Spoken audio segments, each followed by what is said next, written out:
Halo Fasya Listeners. Ini episode yang cukup bukan menyedihkan ya gimana? Saya memilukan, memilukan juga ya. Gimana ya? Kita seolah-olah nggak tahu mau berkata apa-apa ya, karena episode kali ini kita mau membahas tentang tragedi Kanjuruhan yang terjadi di Kota Malang. Iya. Nah, ini memang kita bagi pecinta sepak bola, tentu saja ya Bang Anca, ya. Saya ditemani Bang Anca, Bang Hermansyah. Kita sama-sama ini penikmat sepak bola, pendukung juga. Tapi di lapangan kecil. Kecil ya. Kalau Bang Anca, Bang ya. Hermansyah, klub yang diidolakan di Indonesia apa? Kalau klub saya PSM lah. Kita sama dong. Ewa ke PSM. Ewa. Pastinya ya. Pastinya. Nah ini kan di satu pekan belakangan ini menjadi sangat berita yang sangat memilukan dengan kondisi tragedi Kanjuruhan. Itu sampai dengan hari ini ya. Ya kejadiannya 1 Oktober. 1 Oktober. Nah, jadi Oktober yang kelam ya. Kelam sekali karena tragedi berdarah juga. Tragedi berdarah. Ini juga mendapat sorotan dunia tentunya bahwa dalam segi sepak bola. Karena begini, sepak bola itu sebenarnya pemersatu bangsa gitu. Dan itu yang membuat solidaritas dari berbagai tim di belahan dunia. Kita lihat kemarin di Liga Champions misalnya. Iya.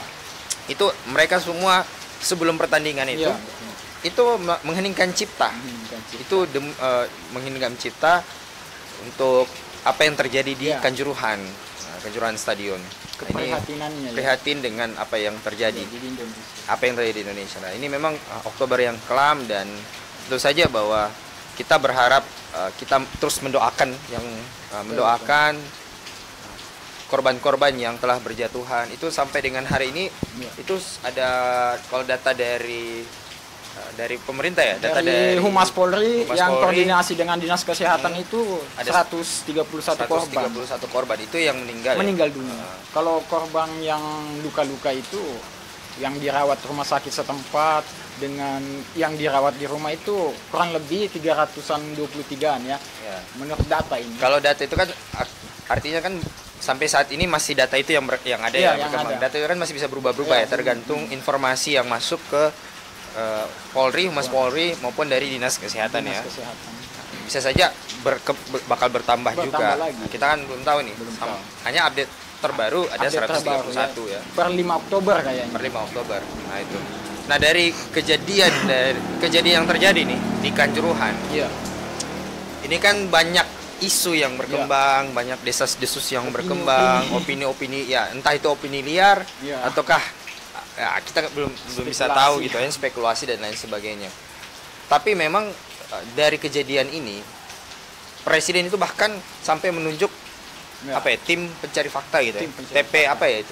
TGP tim gabungan pencari fakta tim gabungan pencari fakta itu dikomandai langsung oleh Pak Mahfud MD Menko Polhukam, dan salah satunya kita berharap dari adanya tim pencari fakta ini tim gabungan pencari fakta ini itu bisa berhasil merilis akar permasalahan, merilis penyebab terjadinya kerusuhan, penyebab terjadinya tragedi itu.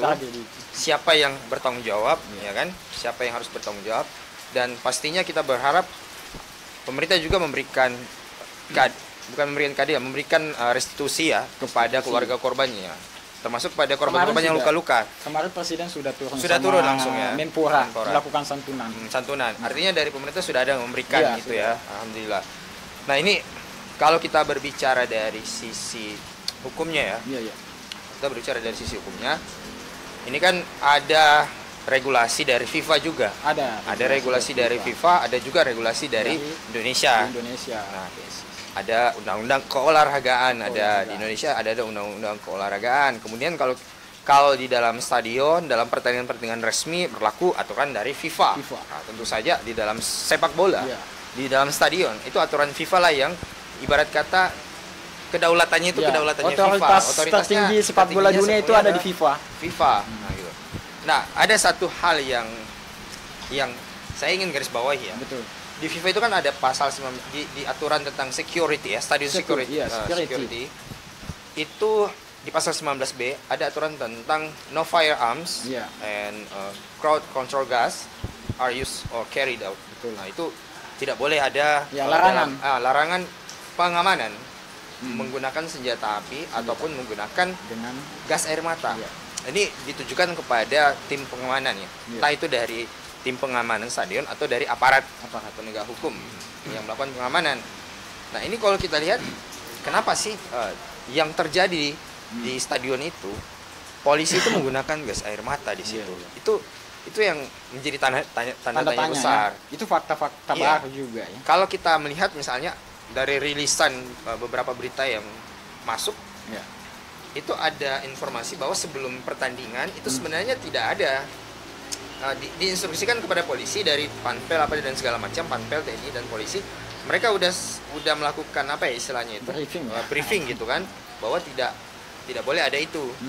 Jadi briefing disosialisasikan bahwa nggak boleh ada senjata, nggak boleh ada gas air mata. Tapi entah kenapa pada saat pertandingan itu terjadi, pasca pertandingan itu justru ditembakkan gitu, gas air mata ditembakkan. Gitu. Nah, mungkin kita mau bincang-bincang dengan Bang Anca, gimana tanggapan Bang? Oke, baik ya. Terima kasih kepada Bang Fadil. Ya Pak ya, PS. Nah, jadi, kita ini kalau untuk saat ini kita harus mendukung Arema dulu. Arema. Siap. Dimanapun kita harus bersatu demi Arema. Aremania membutuhkan kita semua. Oke, baik. Sebelum saya menanggapinya, Bang Fadil, saya pribadi terprihatin dan berduka sedalam-dalamnya atas tragedi Kanjuruhan di Malang ya, sehingga menewaskan banyak korban lebih dari 100. Seharusnya di dalam sepak bola itu adalah pemersatu bangsa, bukan sebagai pemecah bangsa. Itu dibungkus di dalam nilai-nilai sportivitas dengan nilai-nilai kemanusiaan. Nah, untuk menanggapi terkait penggunaan gas air mata, itu sebenarnya sudah ada formula atau aturan yang sudah dibuat oleh FIFA, tetapi itu masih belum ada sanksi ketika penggunaan itu dibuat, hanya sebatas pelarangan. Sanksi itu belum ada. Jadi seharusnya dalam hal ini ya, aparat di sini penegakan hukum dalam hal kepolisian memang tidak boleh untuk menggunakan gas air mata. Gas air mata itu sebenarnya bisa, itu adalah kewenangan tindakan yang bisa dilakukan oleh kepolisian, tapi perlu diketahui itu ada tahapan, itu harus terukur juga. Ada prosedur. Ada prosedur, ada SOP di dalam perkap ya. Ada tempat-tempat yang mungkin tidak seharusnya itu digunakan. Jadi kalau di perkap nomor 1 tahun 2009 itu ada di dalam pasal 5 ya, itu jelaskan tentang penggunaan kekuatan tindakan kepolisian itu harus digunakan, ada tahapan-tahapannya sampai 7. Nah, ini beda lagi dalam konteksnya ini, karena ini berada dalam suatu ruang yang sedikit tertutup. Stadion. Dia stadion tertutup, ruang tertutup, yang di dalamnya itu ada puluhan ribu orang. Dan saya pernah merasakan, Bang Fadil, yang namanya gas air mata itu tidak hanya ke mata, sampai di paru juga. Kita pernah merasakan waktu zaman dulu. Itu pengalaman kelam yang buruk ya, yang saya betul. Dan itu tidak mesti harus digunakan dengan melakukan gas air mata. Kan banyak yang bisa dengan melakukan pengambilan dengan tangan kosong, dengan secara lisan, banyak tahapan. Dan penggunaan gas air mata itu sudah juga jelas secara gamblang di dalam FIFA itu tidak boleh digunakan, ataupun dibawa senjata api juga tidak boleh digunakan. Kecuali konteksnya demonstrasi ya jelas. Maka ketika terjadi kericuhan, huru-hara, maka polisi punya kewenangan tindakan untuk menggunakan tembakan gas air mata. Jadi seperti begitu kalau dalam konteks penggunaan gas air mata. Jadi itu sudah salah ya, tindakan kepolisian ya untuk menembakkan gas air mata. Tetapi perlu juga diketahui bahwa kalau kita belajar dalam hukum pidana ya, tentu ada yang namanya materi ajaran kausalitas. Tentu saja kalau kita pakai ajaran kausalitas, segala kesalahan dan pertanggungjawaban itu tidak melulu kita bebankan kepada aparat kepolisian yang menembakkan gas air mata. Artinya kita harus melihat dalam konteks kasusnya secara keseluruhan. Faktor-faktor yang menyebabkan. Sebab mana dari semua faktor dari semua syarat yang menyebabkan terjadinya akibat di Stadion Kanjuruhan itu, mana faktor yang paling kuat gitu? Paling kuat, paling berdampak mempengaruhi sehingga menimbulkan kematian, menewaskan banyak orang. Apakah faktor dari gas air mata atau faktor dari Panpel misalnya, atau dari PT LIB? Ya, PT LIB. Makanya kemarin kan karena banyak pihak terkait ya, Bang. Mulai dari PSSI itu memberikan kewenangan kepada PT LIB untuk sebagai operator penyelenggaraan, ya kan ada Liga 1, Liga 2 sampai Liga 3. Lalu kemudian ada aparat penegakan hukum turut juga harus dalam melakukan pengamanan untuk mengantisipasi. Karena ini derby loh. Ya, derby. Karena sesuatu pertandingan-pertandingan yang derby itu pasti sangat ketat gitu kan. Ketat sekali. Sangat ketat untuk walaupun memang info yang kita dengar kemarin dari TG tim gabungan tim pencari fakta. Ternyata dari pendukung Persebaya itu nggak ada yang hadir. Memang semuanya adalah pendukung dari Arema. Tapi pada waktu itu kan Arema fanatismenya juga perlu juga fanatik itu bisa jadi baik kalau kita mampu mengelolanya. Tapi kemarin kan karena kekalahan, akhirnya kalau kita asal muasalnya bisa jadi juga. Makanya semua syarat itu harus diukur dulu. Harus didalami. Didalami dulu semua ya. Masih ada proses pendalaman yang akan dilakukan oleh tim gabungan pencari fakta. Jadi ini saudara Bang Fadil, banyak faktor sebenarnya. Bukan hanya kesalahan dari bagian gas air mata itu juga merupakan. Artinya bahwa mereka itu bertanggung jawab sudah pasti. Tapi apakah hanya mereka? Nah, itu kita lihat dari keseluruhan faktor, keseluruhan syarat, ternyata bukan hanya mereka. Ada faktor-faktor lain, ada syarat-syarat lain. Misalnya apakah PT LIB itu sudah melakukan standarisasi keamanan stadion. Betul. Itu kan diatur dalam Undang-Undang Keolahragaan. Di pasal 103 ayat 1 dan juga di pasal 52 Undang-Undang Keolahragaan. Itu kan pasal 52 Undang-Undang Keolahragaan itu kan mewajibkan penyelenggara itu untuk menerapkan standar keamanan. Bagi suatu stadion. Tentunya kalau kita berbicara standar keamanan ini salah satunya termasuk mitigasi ketika terjadi bencana, terjadi huru-hara. Harus ada mitigasi. Harus ada standar penyelamatan. Itu kan biasa SOP itu menjadi sangat penting dalam suatu struktur bangunan. Termasuk stadion yang tentunya stadion ini infrastruktur stadion juga ini juga perlu. Harusnya juga mungkin bisa juga ke FIFA. Harusnya memberikan ketegasan ketika ada bangunan stadion yang sudah tidak memadai itu tidak boleh melakukan laga atau pertandingan kan. Harusnya seperti begitu. Karena memang biasanya kan ketika liga itu akan dimulai itu kan setiap stadion itu bakal diverifikasi dulu. Ada verifikasi, ada sertifikasi kelayakan untuk digunakan dalam standar liga itu. Dan itu memang penting sekali. Harusnya ada bahwa dokumen-dokumen verifikasi dan sertifikasi itu harus ada di situ, harus diungkap nanti. Nah, itu menjadi bukti kalau misalnya ternyata stadion misalnya dari proses ini kan butuh audit sebenarnya. Kita harus audit. Perlu ada tim audit untuk mengaudit kelayakan bangunannya. Bangunan. Kalau dari auditnya misalnya bangunan itu tidak layak, sementara misalnya PT LIB ini kemudian meloloskan verifikasi, maka ya tentu saja PT LIB ini akan bertanggung jawab penuh di situ. Nah, ada pasal 52, maka ancaman jerat pidananya di pasal 103 ayat 1 Undang-Undang Keolahragaan gitu. Jadi kalau terkait apanya ini? Pertanggungjawabannya? Ya, ini termasuk kalau kita lihat semalam rilisan. Karena yang banyak muncul di publik, siapa sih yang bertanggung jawab dalam ini yang muncul banyak opini-opini, spekulasi, siapa sih yang bertanggung jawab dalam tragedi ini sampai bahkan saling menyudutkan, saling menyalahkan, ditambah lagi orang-orang tertentu, oknum-oknum yang sengaja mengangkat melalui FB, IG ataupun YouTube, membuat thumbnail yang kontroversi sehingga seolah-olah menyalahkan salah satu pihak, dalam hal ini kepolisian, karena gara-gara dia katanya akhirnya menelan banyak korban akibat melakukan penembakan gas air mata. Tetapi kalau ini mungkin juga edukasi bagi masyarakat bahwa ketika kita melihat suatu peristiwa jangan langsung mempublikasikan, menyampaikan ke masyarakat, tetapi penting kita menganalisa dulu terlebih dahulu suatu peristiwa itu, baru kemudian kita sampaikan masukan yang positif kepada masyarakat. Iya. Nah, pertanyaannya, siapa yang bertanggung jawab? Nah, Jadi masih sumir sebenarnya, masih memang perlu didalami. Tapi kalau dari segi ajaran kausalitas itu kira-kira gimana? Kalau dari ajaran kausalitas kan ada yang namanya teori von Bury kan, berarti semua faktor itu bisa. Hilangnya satu faktor maka tidak bisa terjadi kemungkinan. Artinya kalau pakai ajarannya von Bury, mulai dari awal penyelenggaraan itu kan, dari PT LIB, dari Panpel, kemudian dari aparat penegak hukum, kemudian dari bisa juga terkait dengan Menpora juga. Security officer-nya juga termasuk. Security officer yang ada di khusus di stadion itu juga termasuk.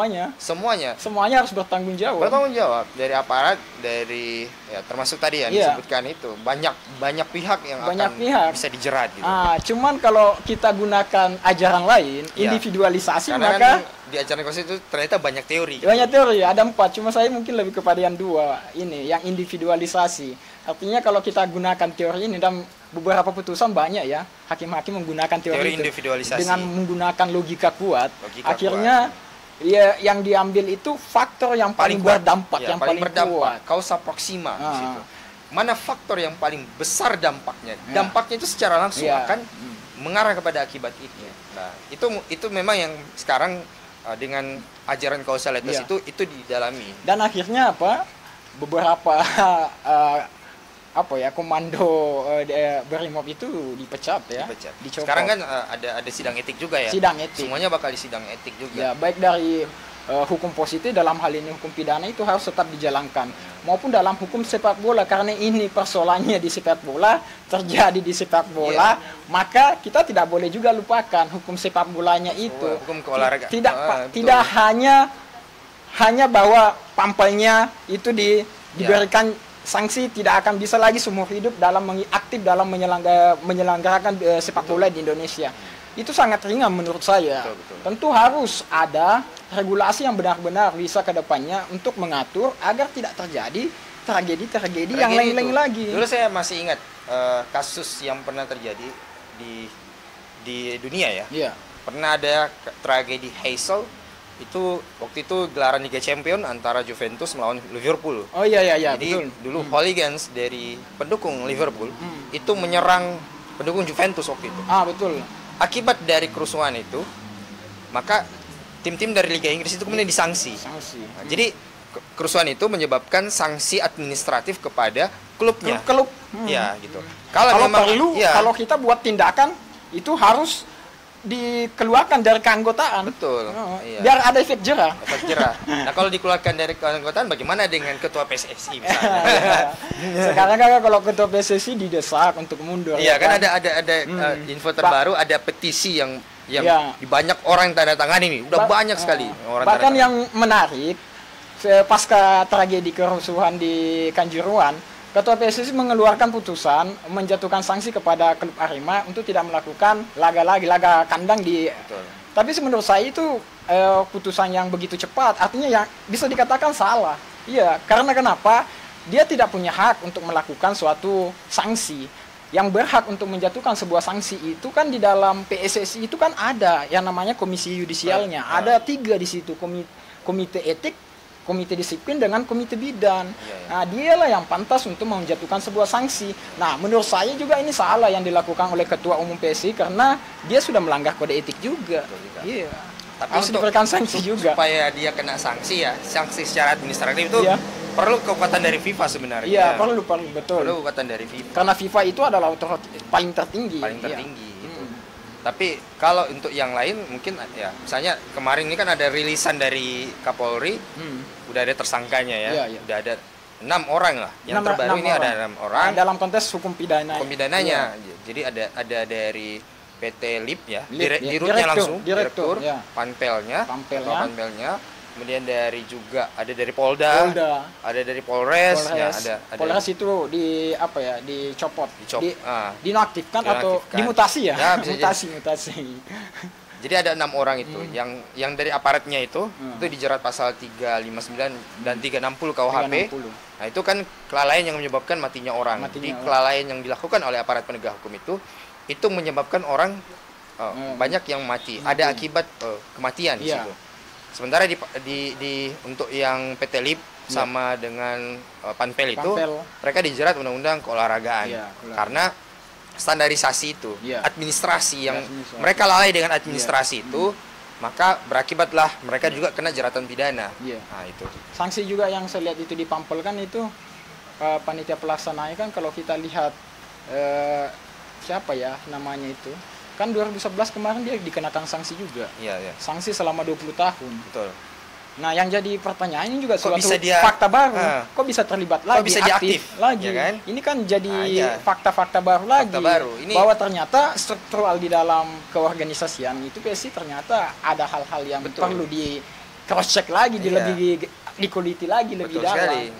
Itu kan Panpelnya kan udah kena sanksi 20 tahun. Kalau kita hitung dari sekarang belum sampai. Itulah ya. Kadang ada pengertian dan lain sebagainya. Nah, kemarin ini ada isu nih.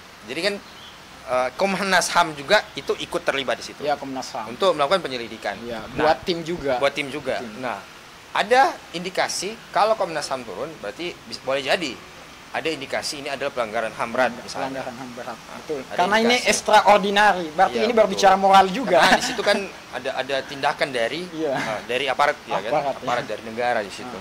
Nah, kira-kira apakah akan ada indikasi ke sana misalnya? Ya, kalau untuk mengarahnya ke sana kemungkinan ya, tetapi perlu diketahui tentu kalau pelanggaran HAM berat itu bisa jadi bukan karena dilihat dari actus rea tapi mens rea ya mungkin ya. Kalau kita melihat dalam ajaran kausalitas biasanya kan yang bertumpu itu pada actus rea, perbuatan hukumnya. Kalau kita lihat di kejadian di situ kan tidak ada yang menginginkan sebuah kematian ratusan orang. Iya, kalau kita lihat dari normanya ya, di norma di pelanggaran HAM berat itu kan ada dua unsur sebenarnya. Ada unsur ya? Unsur meluas dan unsur sistematis. Nah, itu yang perlu didalami sebenarnya oleh Komnas HAM, apakah ada unsur sistematis dalam artian misalnya ada perintah komando memang ya kan yang dilakukan, kemudian unsurnya meluas. Meluas itu ya dampaknya. Itu dilakukan secara meluas gitu kan. Perbuatan itu dilakukan secara meluas. Nah, kalau analisa saya Bang Fadil ini kayaknya ada ketidakbecusan salah satu oknum-oknum di dalam itu. Nah, apapun bentuk itu, kita berharap dari adanya kejadian ini sebenarnya Presiden itu terketuk pintunya untuk melakukan reformasi di tubuh institusi Polri. Betul. Itu yang menjadi penting. Bukan hanya itu, di dalam organisasi induk semuanya ya, di PSSI gitu kan. Itu juga perlu ada pembenahan, reformasi. Kemudian dari kepolisian, Polri itu tim-tim investigasi yang dibuat ini juga tidak hanya sebatas untuk investigasi, tapi dia harus juga melihat ternyata ada hal-hal yang perlu dibuat suatu regulasi, formula-formula yang bisa dibuat agar ke depan ini tidak terjadi hal-hal yang memilukan lagi. Dan ini bukan kali pertama ya, mungkin untuk sepanjang sejarah mungkin yang paling terbanyak, bahkan berada dalam tingkat kedua ya. Iya, betul. Tapi Persib Bandung pernah juga ada korban berapa orang. Harusnya jangan seolah-olah ini ada pembiaran, menyederhanakan. Kita berharap dari apa yang terjadi di Malang ini membuat pengalaman bagi penyelenggaraan sepak bola kita ke depan menjadi lebih baik. Jadi semua tim PSSI dan PT Liga ya, PT Liga. Kita kan nggak tahu nih ke depan apakah masih PT Lib atau bukan ya. Kan nama-namanya berubah-berubah. Kemarin kan sudah yang diganti lagi 2016 terganti. Itu penyelenggaraannya jauh lebih profesional ya kan. Kemudian infrastrukturnya juga dan lain sebagainya. Semuanya harus diperbaiki lagi ke depan, melakukan reformasi total lah gitu terhadap penyelenggaraan sepak bola yang ada di Indonesia. Pesan-pesannya Bang? Pesan saya kepada sahabat-sahabat Arema FC maupun seluruh Indonesia bahwa marilah kita ketika mendukung sesuatu itu dengan loyalitas tinggi itu tentu harus kita mampu untuk mengelolanya dengan baik sehingga kita tidak merendahkan pendukung atau orang lain atau maupun dengan suku yang lain. Lalu kemudian semoga ke depan ada sebuah aturan yang dibuat ya. Baik itu PSSI itu membuat aturan yang benar-benar bisa tidak terjadi tragedi ini, yang benar-benar tindakan yang bisa ketika ada hal-hal pelanggaran dilakukan, kalau perlu tindakannya itu harus tegas, gamblang, dan kalau bisa dia keluar dari keanggotaan PSSI. Lalu kemudian jangan hanya berhenti pada hukum di sepak bolanya, tetapi juga hukum pidananya juga itu harus tetap dijalankan, karena banyak beberapa pihak-pihak tentu bisa dikatakan memenuhi juga dalam unsur-unsur tidak pidana, maka itu harus tetap diproses, dan kita tinggal menunggu saja bagaimana kelanjutan dari Kapolri kita Pak Sigit ya. Ya betul. Jadi seperti itu. Jadi sebenarnya untuk Fashianers di Fakultas Syariah kita ini sebenarnya ada Aremania, ada Bapak Dr. Marlui. Ya. Nanti kita mau dengar suara dari beliau sebagai sosok seorang Aremania. Nah, nanti untuk selanjutnya bersama Pak Marlui, tunggu di episode selanjutnya. Jangan lupa like dan subscribe channel YouTube Fakultas Syariah IAIN Pontianak. Jika ada tanggapan, pertanyaan, masukan, kritikan di kolom komentar. Terima kasih.